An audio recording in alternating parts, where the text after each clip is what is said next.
الذي أرسل رسوله بالهدى ودين الحق ليظهره على الدين كله وكفى بالله شهيدا. أشهد أن لا إله إلا الله وحده لا شريك له وأشهد أن محمدا عبده ورسوله لا نبي بعده. اللهم صل على محمد وعلى آله وصحبه ومن والاه أما بعد. فيا أيها الناس اتقوا الله حق تقاته ولا تموتن إلا وأنتم مسلمون. Hadirin sidang Jumat yang dirahmati Allah Subhanahu wa taala. Pertama dan utama, marilah kita senantiasa memanjatkan puji syukur kehadirat ilahi Rabbi Allah Subhanahu wa taala yang dengan limpahan rahmat karunia hidayah yang diberikan oleh Allah kepada kita hingga sampai dengan detik ini Allah masih memberikan pilihan kepada kita untuk bisa hadir dalam majelis yang penuh barokah ini, yakni menunaikan salat fardu Jumat secara berjamaah. Berselawat kita kepada Nabi Muhammad sallallahu alaihi wasallam, berkat perjuangannya, pengorbanannya, mujahadahnya Islam sampai kepada kita sekalian. Hadirin sidang Jumat yang dirahmati Allah Subhanahu wa taala. Khatib berwasiat kepada diri khatib dan juga kepada seluruh jamaah, mari kita senantiasa meningkatkan kualitas iman dan takwa kita kepada Allah Subhanahu wa taala. Takwa dalam artian yang sesungguhnya melaksanakan segala apapun yang menjadi perintah-perintah Allah, yang kita iringi pula dengan kemampuan untuk meninggalkan segala apapun yang menjadi larangan-larangan. Insya Allah dengan demikian mudah-mudahan Allah akan memasukkan kita kepada golongan orang-orang yang beruntung. Amin amin ya rabbal alamin. Hadirin sidang Jumat yang dirahmati Allah Subhanahu wa taala. Hari ini Jumat yang kedua kita berada di bulan suci Ramadan 1445 Hijriah. Sudah 11 hari kita jalani ibadah puasa kita di tahun ini. Puasa yang diperintahkan oleh Allah kepada kita ini tidak kepada semua orang ditujukan Allah, tetapi perintah ibadah puasa ini khusus tertuju kepada orang-orang beriman saja. Karena Allah Maha tahu orang yang bisa melaksanakan ibadah puasa ini persyaratannya iman dulu, baru dia bisa melaksanakan perintah ibadah puasa. Kalau tidak dengan modal iman, dipastikan puasa tidak bisa dilaksanakan. Sehingganya Allah menyeru dan memanggil dalam Quran surat Al-Baqarah 183, A'udzubillahi minasyaitonir rajim. Ya ayyuhallazina amanu kutiba 'alaikumussyiyam kama kutiba 'alal ladzina min qablikum la'allakum tattaqun.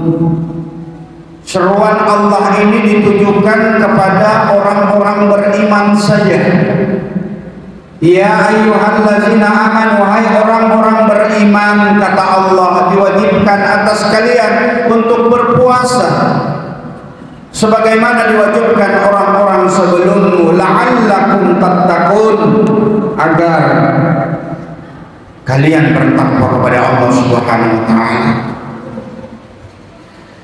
Maka hadirin sidang Jumat yang dirahmati Allah Subhanahu wa taala, memaknai perintah ibadah puasa ini sudah barang tentu yang terpanggil adalah orang-orang beriman saja.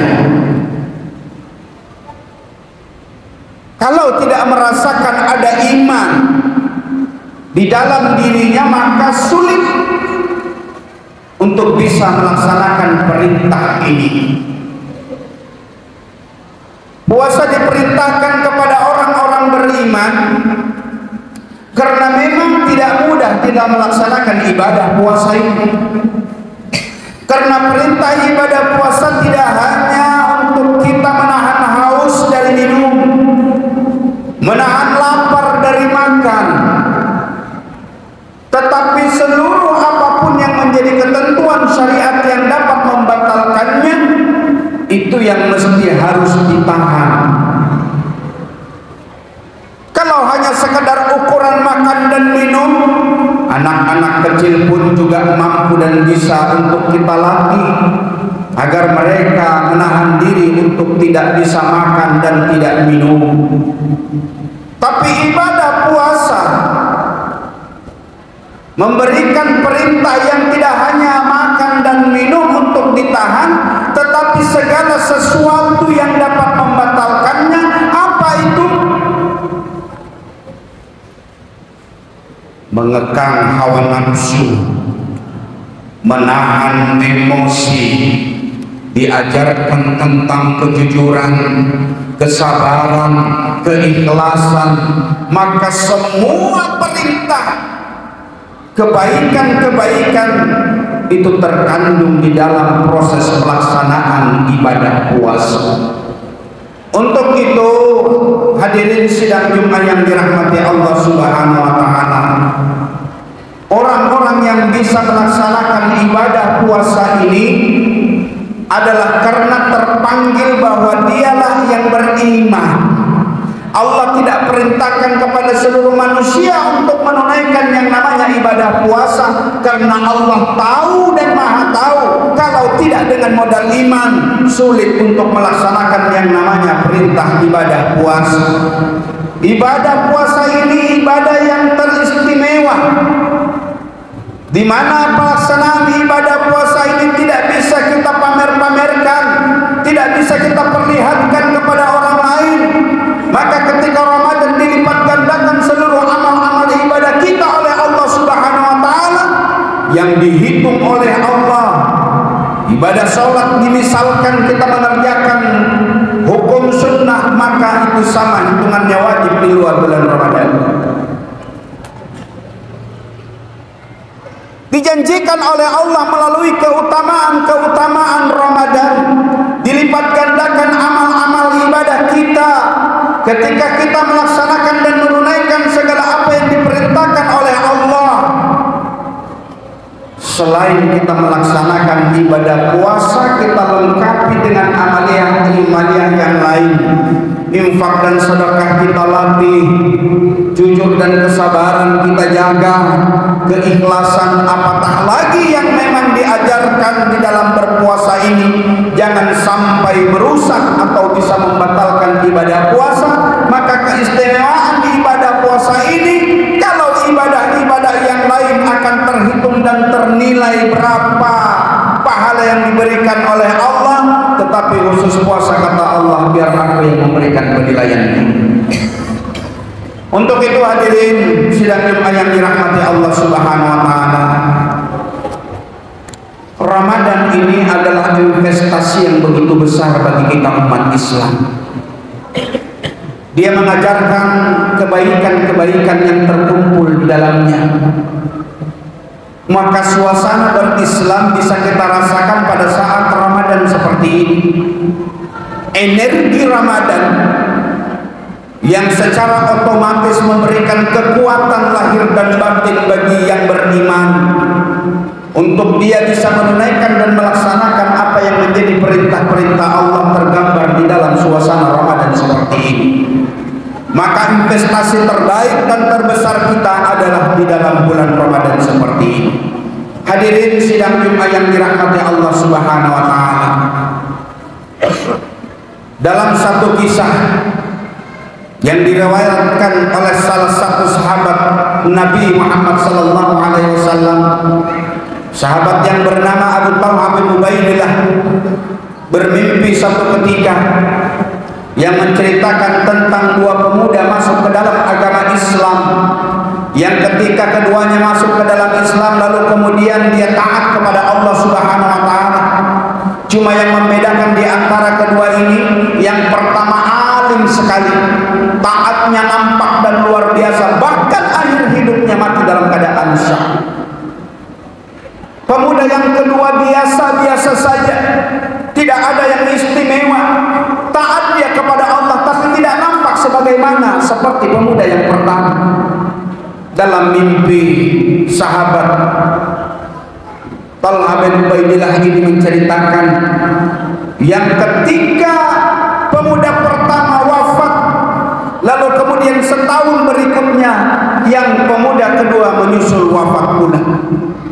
Maka Nabi, sahabat Rasulullah ini bermimpi seolah-olah berada di pintu surga. Di pintu surga itu dia menyaksikan daripada ada seseorang yang seolah-olah berada di dalam surga lalu kemudian keluar.